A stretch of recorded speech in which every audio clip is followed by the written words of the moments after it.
À la demande du Premier ministre et du Président de la République, nous avons renforcé tous les dispositifs de soutien aux entreprises. Le fonds de solidarité d'abord. Il sera réactivé pour toutes les entreprises, sans exception, et massivement renforcé pour la durée du confinement. Je rappelle que c'est un soutien vital pour toutes les petites entreprises, pour les indépendants, les artisans, les commerçants. Je pense évidemment aux restaurateurs, aux patrons de bars, aux coiffeurs, aux magasins de vêtements, aux libraires. Je pense aussi à tous ceux qui font une grande partie de leurs chiffres à Noël et qui ont fait des stocks au cours des semaines passées. Les commerces de jeux et de jouets, les parfumeries, les horlogeries, les bijouteries. Nous allons donc renforcer massivement ce dispositif afin que tous les cas de figure soient couverts. Toutes les entreprises et tous les commerces qui sont fermés par décision administrative pourront recevoir une indemnisation allant jusqu'à 10 000 €. Cela concernera les entreprises non plus jusqu'à 10, mais jusqu'à 50 salariés. Peu importe le secteur d'activité, peu importe le secteur géographique, toute entreprise de moins de 50 salariés fermée à partir de demain a droit à une indemnisation jusqu'à 10 000 €. Pour les entreprises des secteurs spécifiques du tourisme, de l'événementiel, de la culture, du sport, qui sont plus particulièrement touchées depuis des semaines, même si elles ne ferment pas, si elles subissent une perte de chiffre d'affaires d'au moins 50%, elles bénéficieront également de cette indemnisation jusqu'à 10 000 €. Un exemple, les hôtels ne sont pas fermés, mais évidemment, ils ont des pertes de chiffre d'affaires très élevées. Ils pourront être indemnisés jusqu'à hauteur de 10 000 €. Enfin, toutes les autres entreprises, tous secteurs confondus, qui restent ouvertes, mais qui sont évidemment impactées par le confinement. Premier, un indépendant qui aujourd'hui a moins de clients, a moins d'activités. Toutes ces autres entreprises, dès lors qu'elles ont moins de 50 salariés et qu'elles subissent une perte de plus de 50% de leur chiffre d'affaires, auront droit à une indemnisation jusqu'à 1 500 € par mois. C'est ce qui existait au mois de mars. Cette aide permettra notamment de soutenir tous les indépendants qui, aujourd'hui, n'ont absolument aucune ressource financière. Ce fonds de solidarité sera l'un des filets de sécurité que nous leur proposerons. Le renforcement massif de ce fonds de solidarité, il se lit dans les chiffres. Nous allons consacrer 6 milliards € par mois de confinement à ce nouveau fonds de solidarité. C'est l'équivalent de ce qui a été dépensé pour le fonds de solidarité depuis le mois de mars. En un mois, nous allons dépenser autant sur le fonds de solidarité que tout ce que nous avions dépensé pour ce même fonds depuis le mois de mars. C'est le témoignage du soutien total, financier et moral de l'État. S'agissant des exonérations et des reports de cotisations sociales, là aussi, même objectif et même pratique. Toutes les entreprises de moins de 50 salariés qui sont fermées administrativement auront une exonération totale de leurs cotisations sociales. S'agissant des entreprises du tourisme, de l'événementiel, les mêmes catégories que précédemment, dès lors qu'elles perdent 50% de leur chiffre d'affaires, elles auront le droit également à une exonération totale de leurs cotisations sociales. S'agissant des travailleurs indépendants, les prélèvements seront automatiquement suspendus et ils n'auront aucune démarche administrative à faire. Ceux qui sont fermés bénéficieront évidemment, comme les autres, d'exonération totale. Je veux dire aussi à tous ceux qui ont demandé un étalement auprès des URSSAF avant le confinement et qui sont en négociation avec les URSSAF pour des étalements qui peuvent aller jusqu'à 3 ans. Elles pourront aussi bénéficier d'une remise au cas par cas si elles sont en grave difficulté financière. Je sais que c'est une préoccupation très importante de beaucoup de travailleurs indépendants. Troisième soutien qui avait été apporté et qui va être massivement renforcé, les prêts garantis par l'État et les prêts directs de l'État que nous mettons en place. Comme annoncé il y a quelques jours par le Premier ministre, les entreprises pourront désormais contracter un prêt garanti par l'État, non pas jusqu'au 31 décembre 2020, mais jusqu'au 30 juin 2021. Elles ont donc 6 mois supplémentaires pour contracter un prêt garanti par l'État. L'amortissement de ce prêt garanti par l'État pourra être étalé entre 1 et 5 années supplémentaires pour toutes celles qui ont besoin de temps et de visibilité. Et elles le feront à des taux que j'ai négociés avec les fédérations bancaires françaises, compris entre 1 et 2,5% maximum, garantie de l'État comprise.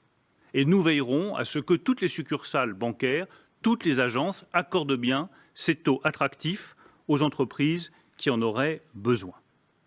Je sais également que certaines entreprises ne seront pas en mesure de rembourser leurs prêts au 1er mars 2021 et que c'est là aussi un sujet d'inquiétude et que là aussi nous voulons répondre à cette angoisse de l'entrepreneur qui voit arriver l'échéance et qui se dit je ne vais pas pouvoir rembourser. Eh bien, il pourra obtenir un nouveau différé de remboursement d'1 an supplémentaire, soit 2 années au total de différé avant de commencer le remboursement de son prêt. Concrètement, un restaurateur, un fleuriste, un carrossier, un libraire qui ne serait pas en mesure de rembourser son prêt garanti à partir de mars 2021 pourra, après examen par la banque, attendre 2022 avant de commencer le remboursement du capital de son prêt garanti par l'État. Et je précise que la Fédération bancaire française s'est engagée à examiner avec beaucoup de bienveillance toutes ces demandes de différé des entreprises et que nous avons également obtenu un point très important. Nous avons vu avec la Banque de France que ces demandes de différé supplémentaires ne soient pas considérées comme un défaut de paiement des entreprises. Normalement, c'est le cas, ça ne sera pas le cas, il n'y aura aucune stigmatisation d'une entreprise qui demande un délai d'1 an supplémentaire pour commencer le remboursement de son prêt garanti par l'État. Nous ne voulons pas que les entreprises soient gênées dans le rebond qui est nécessaire. Nous ajoutons à ces nouvelles modalités de prêt garanti par l'État des prêts directs. Si jamais une entreprise n'a aucune solution, que les prêts garantis par l'État ne lui conviennent pas, qu'elle n'a aucune possibilité d'accès à de la trésorerie, nous accorderons des prêts directs de l'État. Nous avons provisionné un demi-milliard d'euros à cette fin. Ces prêts d'État pourront atteindre jusqu'à 10 000 euros pour les entreprises de moins de 10 salariés, 50 000 euros pour les entreprises de 10 à 50 salariés. Et au-delà de 50 salariés, l'État pourra accorder des avances remboursables plafonnées à 3 mois de chiffre d'affaires. Vous voyez qu'avec ces nouveaux prêts directs de l'État, il n'y a plus aucune raison qu'aucune entreprise en France, confrontée aux difficultés économiques, ne trouve pas une solution de trésorerie. C'est l'engagement qui avait été pris hier par le président de la République. Il sera tenu.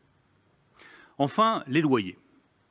Même si vous avez un prêt garanti par l'État, même si on vous a annulé toutes vos charges sociales, même si vous disposez d'un fonds de solidarité qui peut aller jusqu'à 10 000 euros, il reste les loyers qui sont parfois une charge très importante pour un restaurateur, pour un atelier, pour un fleuriste, pour un indépendant.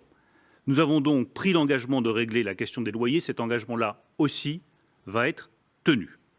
Nous introduirons dès le projet de loi de finances pour 2021 un crédit d'impôt incitant les bailleurs à annuler une partie de leur loyer.